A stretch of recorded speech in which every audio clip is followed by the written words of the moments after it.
نعیم ہمارے ابا کے پرانے ملازم کا بیٹا تھا۔ جب یہ 11 سال کا تھا، اس کے ماں باپ زلزلے میں مکان کے ملبے تلے دب کر ہلاک ہو گئے۔ اللہ کی قدرت کہ یہ لڑکا زندہ بچ گیا۔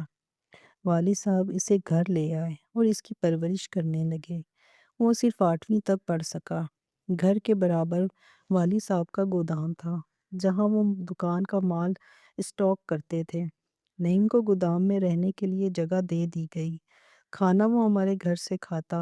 گودام کی صفائی اور رکھوالی کے علاوہ گھر کا سودا سب بھی اس کے ذمے تھا۔ وقت گزرتا گیا، یہاں تک کہ نعیم گبرو جوان ہو گیا۔ اس نے قد کاٹ شکل و صورت خوب نکال لی تھی۔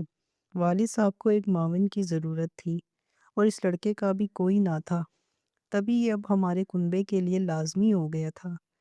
پاؤں کی جوتی کو کوئی سر پہ نہیں رکھتا، یہ میری اماں جان کے الفاظ تھے۔ وہ خدمت گار کا بیٹا تھا اور اسے خدمت گار ہی رہنا تھا۔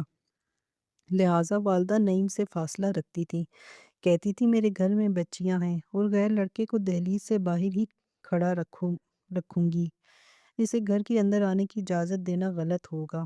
والد صاحب کو تاکید کر دی کہ اب اندر نہیں آئے گا، جوان ہو گیا ہے، جو کام ہوگا اس کو باہر سے ہی بتا دیں گے، اور کھانا بھی ڈیوری میں رکھ دیں گے، اٹھا لے گا، اور برتن واپس ڈیوری میں دھر کر دستک دے گا تو ہم خود بعد میں اٹھا لیں گے۔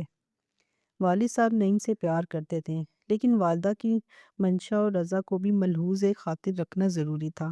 پر جیسا اماں نے کہا ویسا ہی کیا۔ تاہم کبھی کبھار ہم کو اس لڑکے کی ضرورت پڑ جاتی تھی۔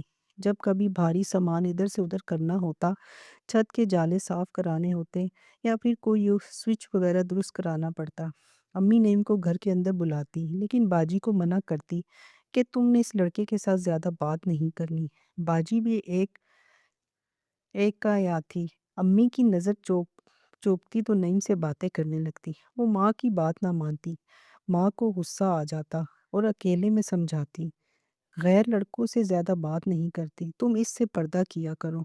باجی سمینا ان دنوں ایف اے میں تھی۔ امی جان بیمار ہو گئی اور یہ بیماری جان لیوا ثابت ہوئی۔